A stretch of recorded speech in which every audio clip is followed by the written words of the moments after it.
মূলত ওভার স্পিডের কারণে ঢাকা এলিভেটেড এক্সপ্রেসওয়েতে বাড়ছে দুর্ঘটনা, যা নিয়ন্ত্রণে গাড়ির গতিসীমা নির্ধারণ করেছে কর্তৃপক্ষ।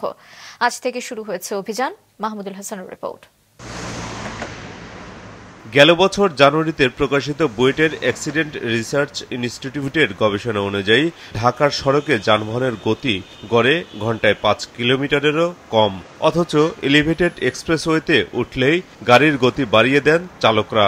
নির্ধারিত ৬০ কিলোমিটারের গতিবেগ টপকে ৮০, ৯০ এমনকি ১০০ কিলোমিটার গতিতেও গাড়ি চলে এই সড়কে।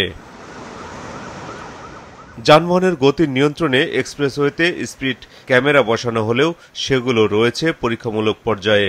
দুর্ঘটনা রোধে গতির নিয়ন্ত্রণে আজ থেকে মাঠে নেমেছে ট্রাফিক পুলিশের সদস্যরা। সকাল থেকে এক্সপ্রেসওয়েতে ৩টি স্পটে অভিযান চালায় তারা। এই রোডে 60 is too less for the speed limit. পুলিশের সিগন্যাল মানছি, অনেকে মানে নাই, ওরা চলে গেছে।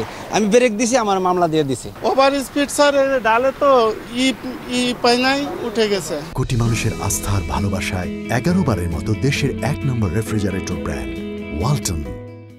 আমার কাছে মনে হয় যে একটু বেশি কম হয়ে গেছে। ৮০ হলে বেটার আমাদের দেশের জন্য। আসলে একটু তাড়া আছে, নামাজ ধরবো, এই জন্য একটু এক্সপ্রেসওয়ে যখন বলা হচ্ছে তখন আসলে এখানে গতিটা এভাবে বেঁধে দেওয়ার আসলে কোনো লজিক নাই আমাদের মনে হয়। নিয়মিত অভিযান পরিচালিত হলে চালকরা সচেতন হবে, মানবে আইন, বলছেন অভিযান পরিচালনাকারীরা।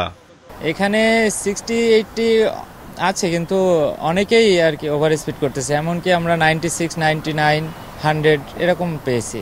ওভার স্পিড বলতে এখানে হচ্ছে 60 স্পিড লিমিট দেওয়া আছে। তারপর আমরা 80-র নিচে আমরা মামলা দিচ্ছি না, 80-র উপরে যেগুলো যাচ্ছে এগুলোতে আমরা মামলা দিচ্ছিলাম। তো আমরা এখন পর্যন্ত 24টা মামলা দিছি। ঢাকা এলিভেটেড এক্সপ্রেসওয়েতে আইন লঙ্ঘনের কারণে কোনো গাড়ির বিরুদ্ধে যদি 3 বার মামলা হয়, সেই গাড়ি আর এক্সপ্রেসওয়েতে ব্যবহার করতে পারবে না, জানিয়েছে কর্তৃপক্ষ।